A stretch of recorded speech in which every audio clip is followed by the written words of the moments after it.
I heard something really interesting the other day, and I'm going to paraphrase it, but this one carnivore doctor was saying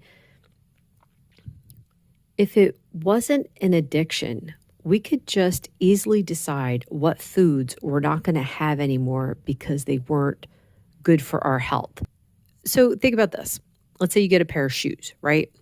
And they might be really pretty, but every time you wear them, you get blisters and it just hurts so bad. So you decide, I can't wear these shoes anymore. They hurt too much. That's not that difficult of a decision to make. And I mean, you might try to battle through it, but it's like if you're, hurting your feet and getting blisters, and let's say it leads to infections and stuff, you're going to stop wearing those shoes. It's not going to be an argument of, I just love them too much and I can't leave them behind. You're going to stop because of the damage that it's causing. And I thought, why is food different? It took me almost 4 years to give up sugar 100% because I kept making excuses for it. Like, well, I don't have type 2 diabetes just yet. Granted, I don't know. I could have been pre-diabetic before I started. I never got my A1C checked, so I have no idea. I do think it's possible, though, that I did just based on some of the symptoms that I was having. So, but that's the thing. It's like I would have a sugary treat and then I would feel like I had like a sinus infection for several days. So why was I unwilling to give up the sugar? The symptoms were all there. I had a problem. Why was it hard to give it up? I think it's definitely an issue with addiction. Now, as a Christian, I can tie this into the spiritual aspect where it's the lust of the flesh. It's hard to give up something when the flesh is involved. I wish it was as easy as taking a step back and looking at it logically and saying, no, I cannot have this anymore because it hurts me, and then just be done with it.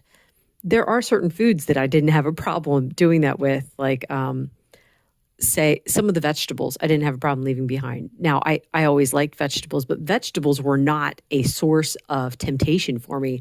Like I wasn't like dying for vegetables and saying that I wished I could have like a big plate of roasted broccoli, which is very delicious, by the way, but it's not the same as a plate of donuts, So it's interesting to me that it's so hard for us to engage the logical side when it comes to temptations that have to do with lust of the flesh. So anyway, I just wanted to put that out there. I thought that was an interesting point to make. And it's like, well, God help us then to think of it, through logically and be done with the things that are hurting us rather than hanging on to them and making excuses for them. We wouldn't do that in any other area. We wouldn't like leave a knife stabbing into our leg and just say, well, it looks pretty there. It's like, no, we would remove the thing that's damaging us. For food, it's harder because we just get this emotional link to it too. One last point to make real quick. When my kids were little, we had a rule in place where if something is making you cry, like let's say that you want to watch something or play a game or something, and it's making you cry because I said no, because we have something else we need to do right now. You crying about it shows me that there's a problem and that we need to not let you do it because that thing is a problem.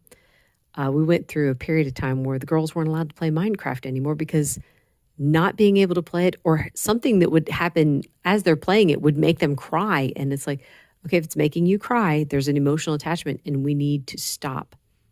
Now, there have been times when I got angry because I couldn't have a certain kind of food. Like I would be mad in my mind, like, well, why can't I have that? It's not fair that other people get to have it. And it's like, oh my word, my attitude shows that it's a problem and I need to walk away from it. So anyway, that is all for today. Let me know in the comment section, have you noticed the same kind of thing where there's an emotional attachment to the food and you're having difficulty letting go of your justifications for it? that you know logically that this thing is causing you problems, but the pull is just so strong that you keep making excuses to have it. Anyway, thank you so much for listening. Bye-bye.